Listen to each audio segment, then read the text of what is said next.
Di sini saya akan membacakan susunan acara pada malam hari ini. Yang pertama itu pembukaan, dilanjutkan sambutan dari Bapak Ketua RT.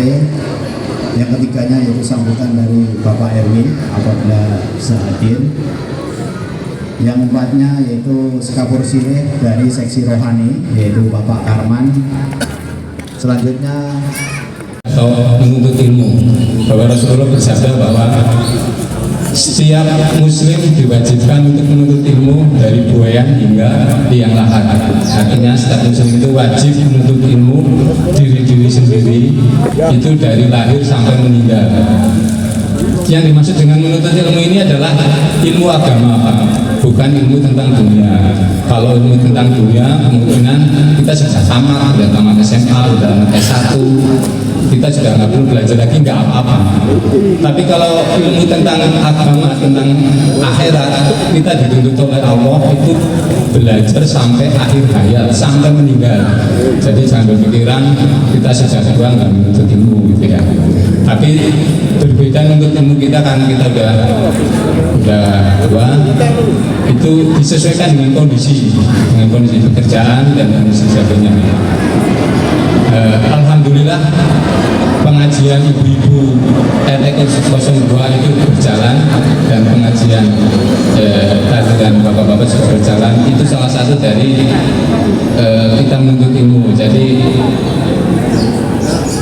apa namanya, kata hadis Rasulullah lagi bahwa setiap orang yang berkumpul duduk di majelis ilmu, majelis taklim, niscaya Allah akan menurunkan rahmat, beribu rahmat, dan akan mengampuni orang yang duduk dalam ilmu.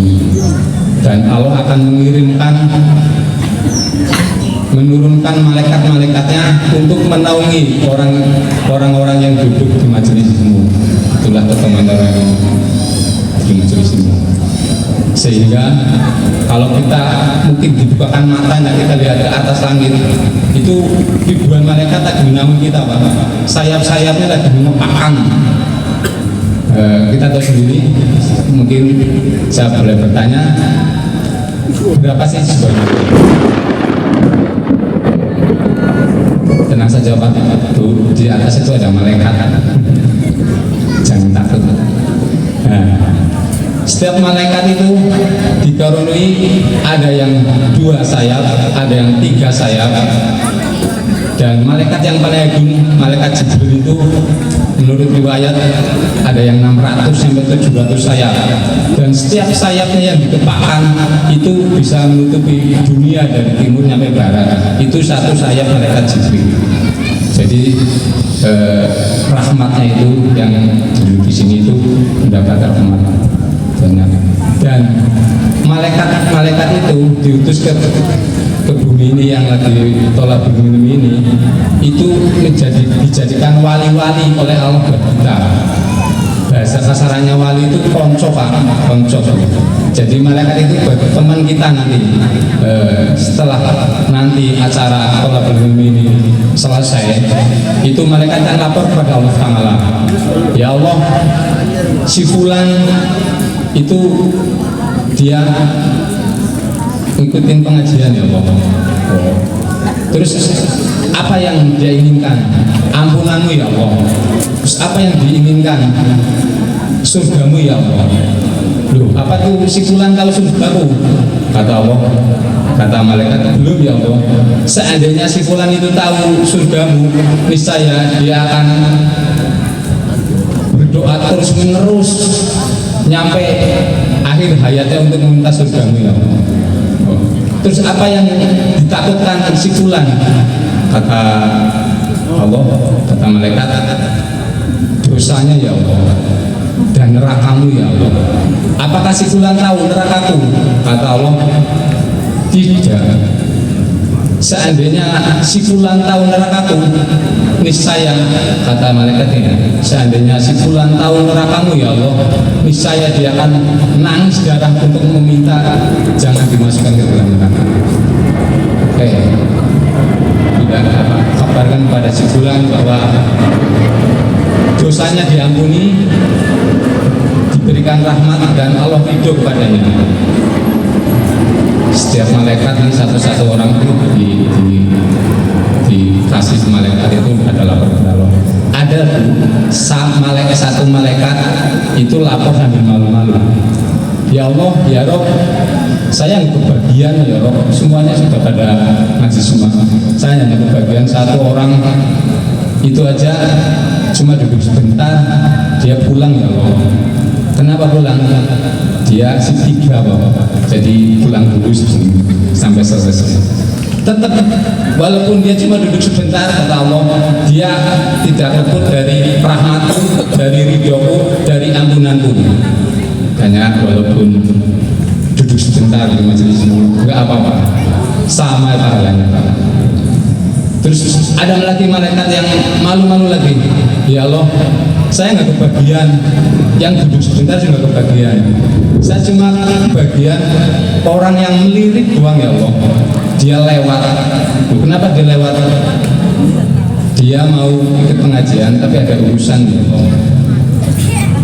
Walaupun dia melirik, kata Allah, dia tetap mendapatkan ampunanku, mendapat ridhoku, mendapat rahmatku.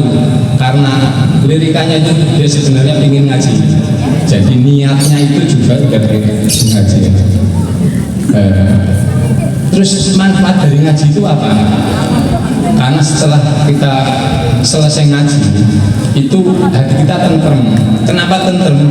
Karena kita paham mana yang perlu dikhawatirkan dan mana yang perlu nggak dikhawatirkan. Contoh, masalah rezeki ya Pak, itu nggak perlu dikhawatirkan. Sedangkan masalah akhirat itu yang dikhawatirkan karena kita nggak tahu kita masuk surga atau masuk neraka. Tapi kalau kita kurang ngaji, kita nggak paham bahwa kita yang lebih banyak takut pada masalah rezeki.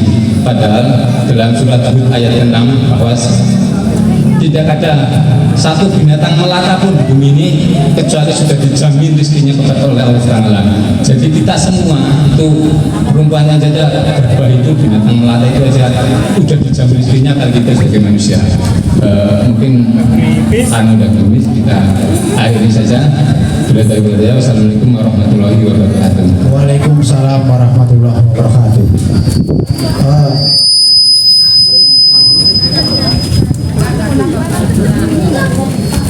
Untuk acara selanjutnya mungkin langsung jabat tangan aja Bu. Untuk ibu-ibu, untuk bapak-bapak bikin ini ibunya langsung aja, ibunya langsung.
Oke.